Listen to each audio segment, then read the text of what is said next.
quickly sit down. Camera rolling. Hello, Saudi, Namaste. Phra Dan or Phra Farang here, the foreign monk, and in India, Bhante Dhammarakkhita. You see, identity means nothing. It is about external causes and conditions. But we'll come back to that.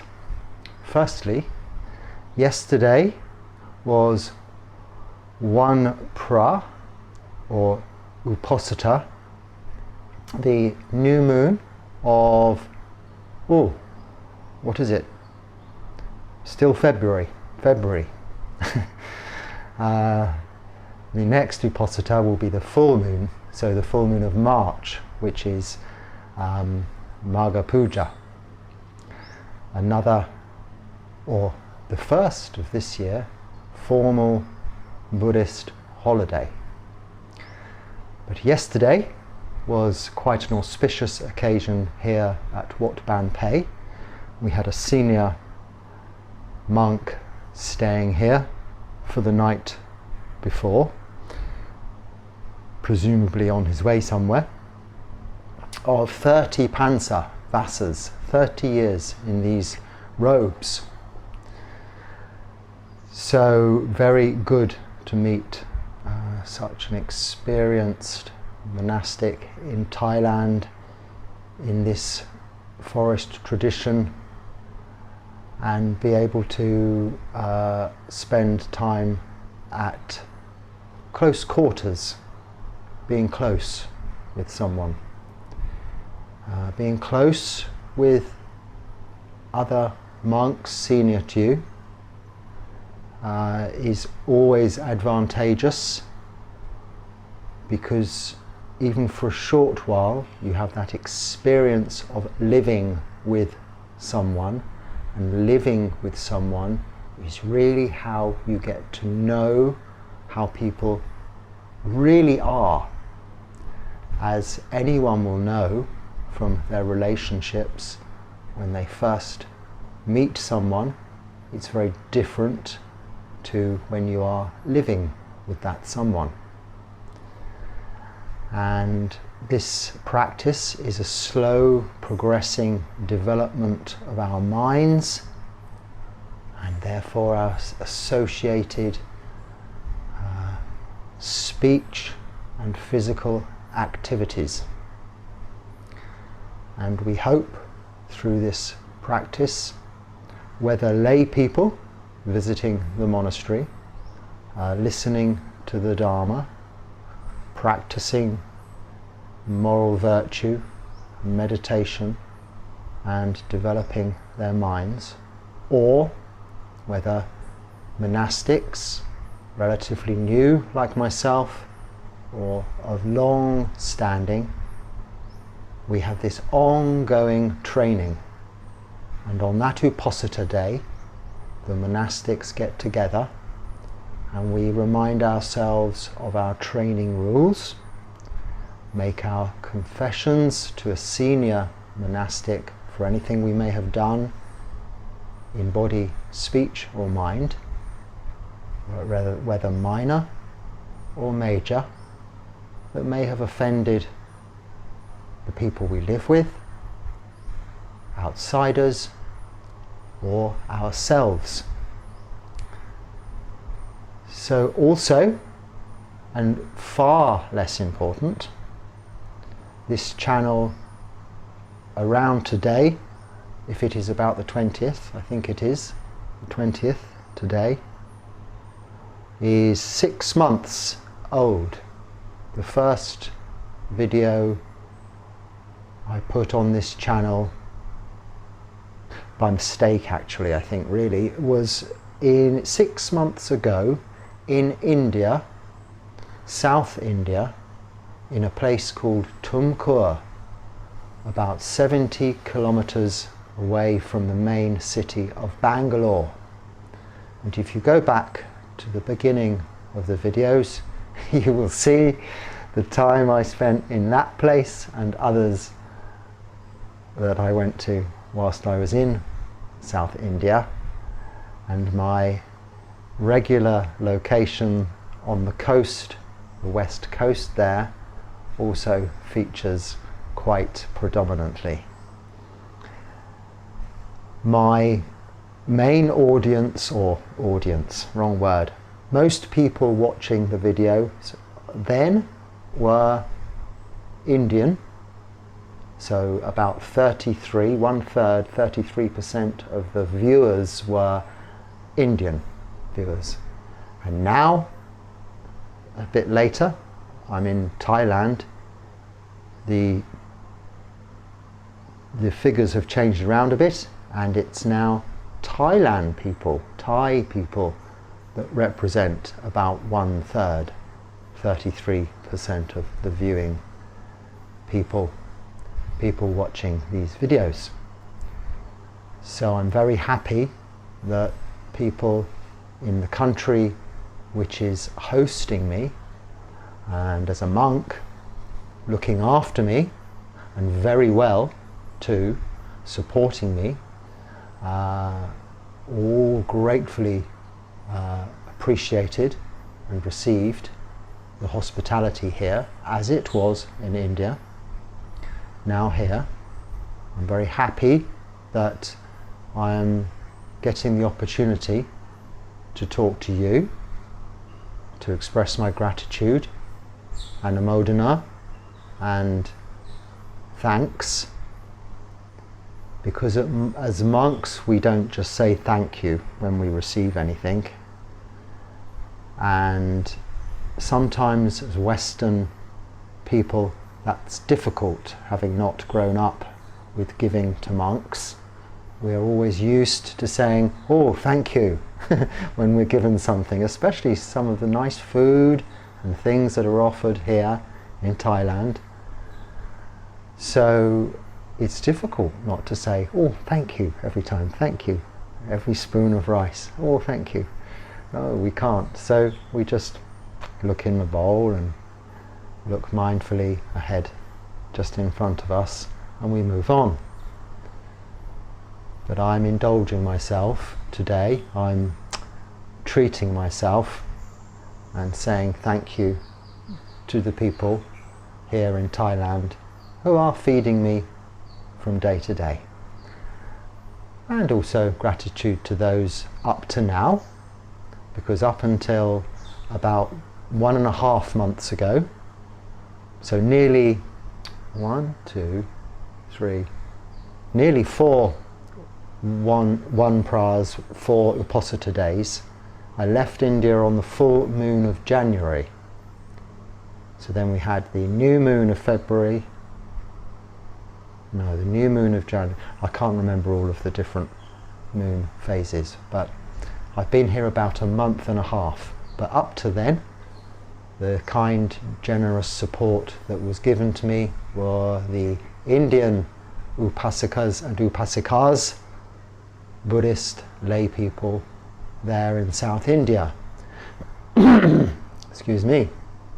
And also many other people, other religions, when I was out travelling, who looked after me, appreciating I was a monk and required some level of support, sustenance-wise, food-wise. So, Phra Farang, this is the Thai people call foreign monks, or foreigners in general, Farangs. Now I could be wrong. I think this comes from an old language, or part of the old origins of the Thai language, meaning French, because the first foreigners that settled here were French. Now of course we're not all French now, foreigners, we're from all over the world, but we are still called Farangs. I'm from England, and most often I am asked, and I'm talking to the Thai community here, mainly today, but this is also, or should be also, interesting to people from all nations, because it's demonstrative of how Buddhism has spread throughout the world and flourished, from India in its origin to then Thailand, Sri Lanka, Myanmar, Laos, Cambodia, and eventually, much later on, to Europe and America and so on. Now, how did this Phra Farang, I'm called Phra Dan here. Dan is my real name, my given name at birth, shortened from Daniel, which is what we call a Christian name, being a mainly Christian country. The name shortened to Dan is what my mother or my sister would call me, my family, close family members. My late father would have called me Dan, brothers, and now I'm back to Dan again. In India, we keep the Pali name and address monks as Bhante, or Bhante in full, Dhammarakkhita. Dharma, as in Buddha, Dharma, Sangha, and Rakhita means protected by. I'm protected by the Dharma, and that is very true. By understanding and listening to the Dharma, I feel protected. And it also begins with D, so I could always sign off D, and it can mean D for Daniel, Dan, or Dhammarakkhita. It doesn't matter. Nice and easy. Anyway, why did this Phra Farang, whatever we want to call me, the monk, the foreign monk, end up here in Thailand? Well, I'm going to give you that story in short. When you look at the time, I have my phone here because I don't want to talk for too long and bore people. I understand and appreciate that even when I'm trying to speak slowly, if English isn't your natural language, it takes a degree of concentration and effort to listen. So I appreciate that, and I'm grateful for you listening. You can slow the speed down when you play these videos, or even, if it's boring for you, speed it up somewhere in the top right hand corner in the settings. A little tip I've learned sometimes when I've either had to listen to Dharma talks which needed slowing down so that I could understand them, follow them, or they were a little bit too slow for me and I've speeded them up, and always felt a little bit guilty about speeding up the ajahn.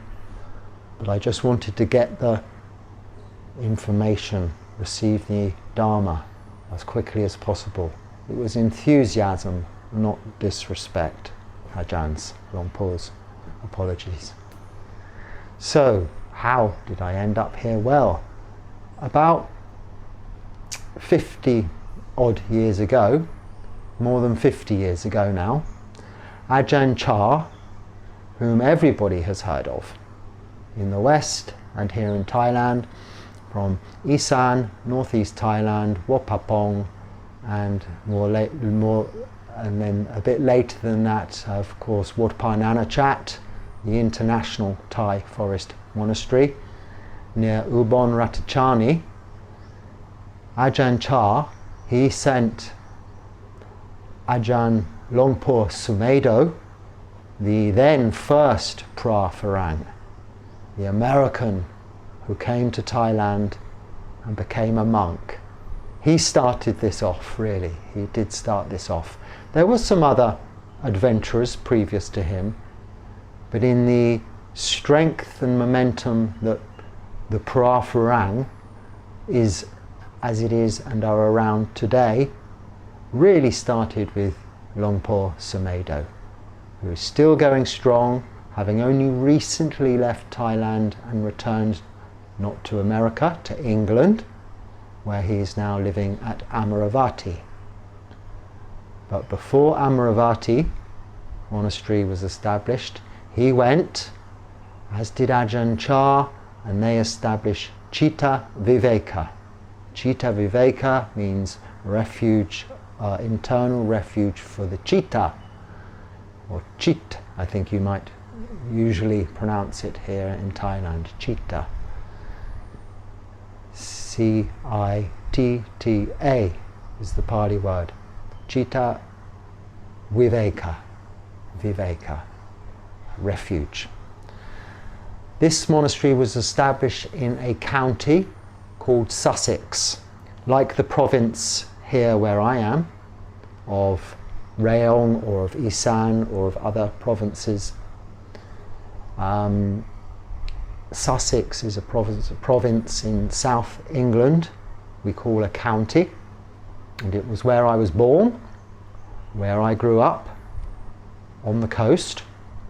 And when Ajahn Chah and Ajahn Sumedho were busy establishing, firstly, the Buddhist vihara where they were staying at in London, where they were based, and where, when on alms round one day in a nearby park, they were given some land, offered some land by a runner, a jogger, someone running by. They established in Sussex this Thai Forest Monastery, the first in England and in Europe, and possibly anywhere else outside of Asian countries, I think. In about 1970, early mid-70s, 76, 5, 6. No, maybe earlier. I was about 5 years old, a little boy. I wouldn't have known anything about this, and I would have been making sandcastles, playing on the beach, things like this back then.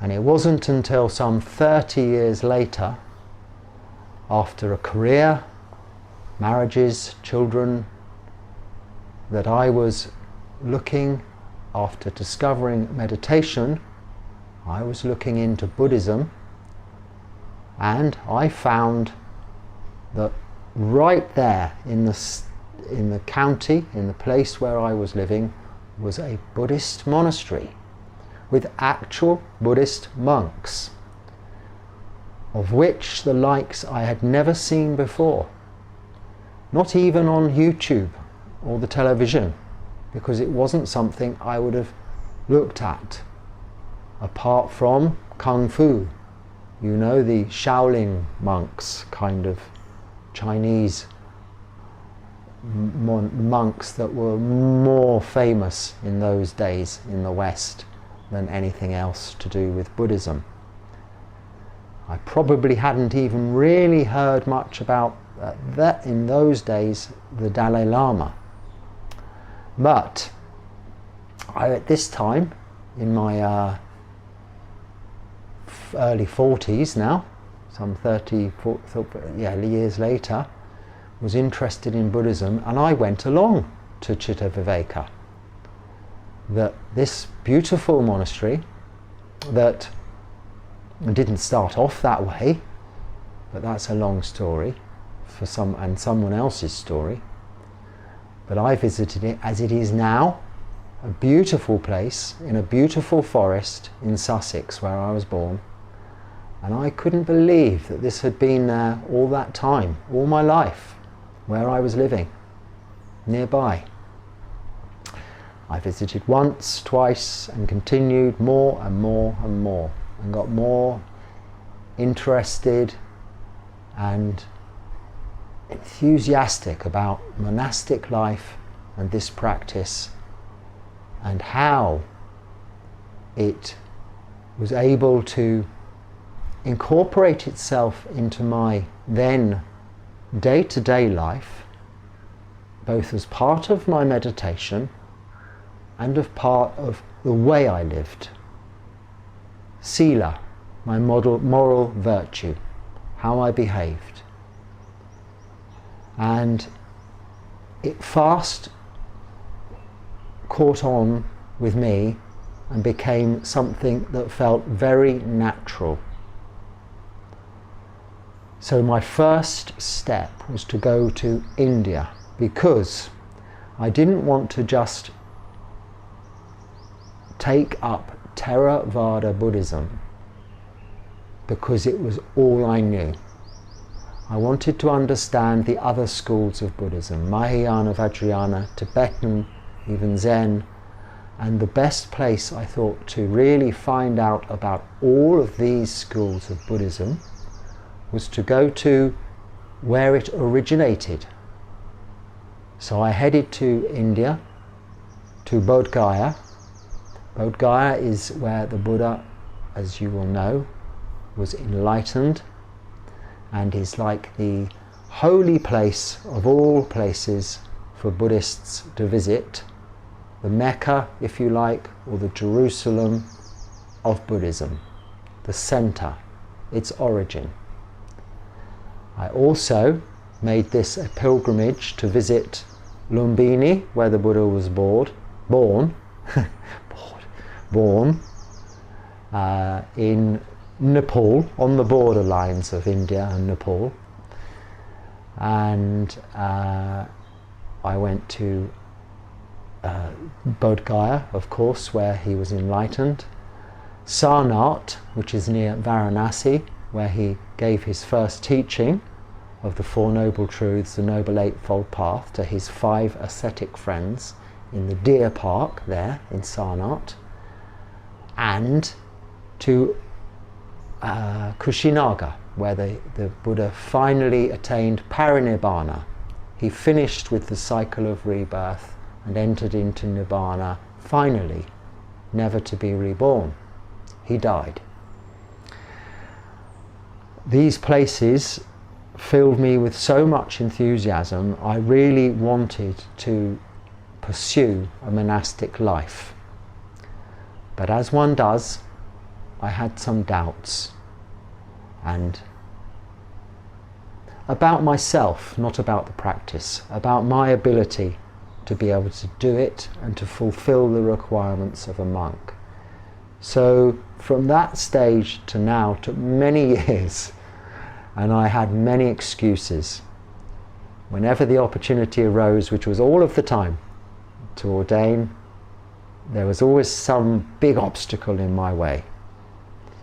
And I think there genuinely was a big obstacle in my way. But I could have got round them probably and still ordained sooner. But I wanted to be sure that when I ordain, I'm ordaining for the rest of my life. I didn't want to take temporary ordination, as good as that is, pabaja, because I'd grown up in a monastic environment of Catholic monks. With that tradition, they ordain for life. And it had become ingrained, I suppose, in my cultural causes and conditions that made me what I was, to know that monks are monks and they don't go back to ordinary life. Also, I think the nature of my practice was of such intensity. The renunciation side of it was all 100% all in. I wanted to really give everything up, and that would make returning to ordinary life, well, difficult, to say the least. It's not impossible, of course. One can start again, and throughout my lay life I had many new starts. But this new start, becoming a monk, was going to be permanent.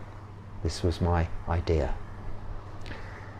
So after my tour, quick tour of the holy places in India, the Buddhist holy places, I came back to England and decided to visit Chittaviveka and go and stay there. So I went and stayed there a few times, and you stay for a short while and then a bit longer and then a bit longer. And I visited regularly. I continued to work and reduced my hours, and slowly my commitments to lay life, until I was in a position to consider ordination. First stop, on the advice of the abbot then, Ajahn Karunako at Chittaviveka, was to go to Thailand. He suggested I went to Wat Marp Jan in this province near Rayong, Thailand, but I thought I knew best, being a I know best kind of lay person, as I was then, full of ego and self-confidence. I thought it was, yes. I thought, no, I'll go to the international monastery, Wat Parp Nanachat, you know. This is where Ajahn Sumedho and they all went. Well, that didn't last long. I didn't even last 24 hours there. It really didn't work for me. It was a great place, but I wasn't ready. That was my first hurdle, my first fall, at the first tripping over. So I visited other monasteries in that area, including Wat Papong, and returned to England. And then I took Ajahn Karunako's advice and I went to Marp Jan. Not far from where I am now, 10 kilometres away. And I stayed there for a while. And I returned to England. This went on for 5 years, back and forth, back and forth. Will I ordain? No, I have an excuse. Am I going to ordain? No, I've got another excuse. Anyway, eventually, there were no more excuses, and I was ready to go back to Thailand, come here to ordain. But then COVID, this thing came along, and no one could go anywhere. I'd come back to England via Cambodia and stayed there for a month on my own on an island, and actually did myself a bit of physical harm on that very intensive little retreat that was planned, and yes, it's a little bit too aesthetic, a bit too austere. But returning to England, I got back and was making plans to visit India again and come to Thailand. As it happened, COVID then went on for a few years. I was able to go to India, and I already had connections in India with my monastery in Bangalore there, through their connections with Marp Jan here. So I ordained with great appreciation and gratitude to them, and I was very privileged to ordain with them there, not in Bangalore, but in Bodh Gaya. I took my first Pabaja ordination, Samanera ordination, there in Bangalore, with my now Upacharya, their most senior monastic in that organisation. And then a year later, my Upasampada, my Bhikkhu ordination in Bodh Gaya, where he resides in his monastery there, very near the Mahabodhi temple, right by the Bodhi tree where the Buddha was enlightened. A very auspicious place, the most auspicious place to ordain. But it's not really about location. It is about the ordination itself. This is the priority and the importance. The priority being I had made finally that decision, dispensed with all excuses, and ordained. Where I spent the remainder of the next few years, 2.5 years, 2 years, 6 months, living there in India. And about a month and a half ago, at a time when I had to leave the country, as we do every 6 months now COVID is over, for the visa purposes, I thought I can come to Thailand here, visit this monastery, Mark Jan, and the place where I began this monastic journey. And I'm still here. That is how I came to be here, Phra Farang, in this part of Thailand. And I have no plans. We as monks don't make plans. All that I've just said, none of it was planned. Really, it happened by chance, or you could say by causes and conditions surrounding me. And what is me?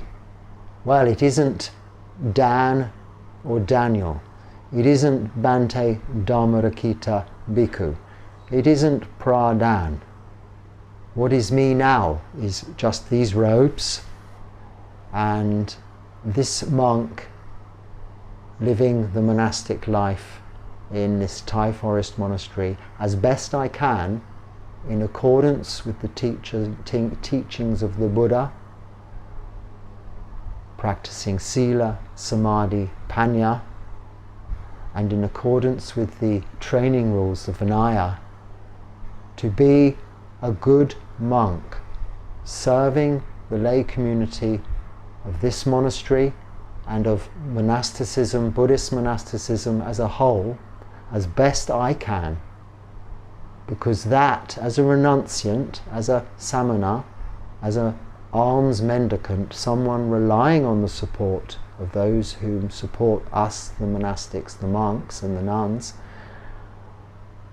is all I have to offer, is my service back to you, in sharing with you my experience of this practice from a monk's point of view, and my, albeit limited, knowledge of the Dharma, as I have learnt and been taught so far by my senior monks and primarily all of our main teacher, the Buddha.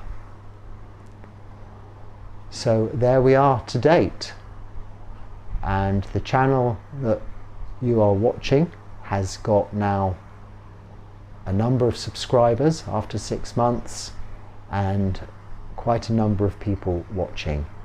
So as long as that continues, I will continue to share with you my experiences along the way. So I will say thank you for watching, and Namo Buddhaya, Sawati and Namaste, and goodbye.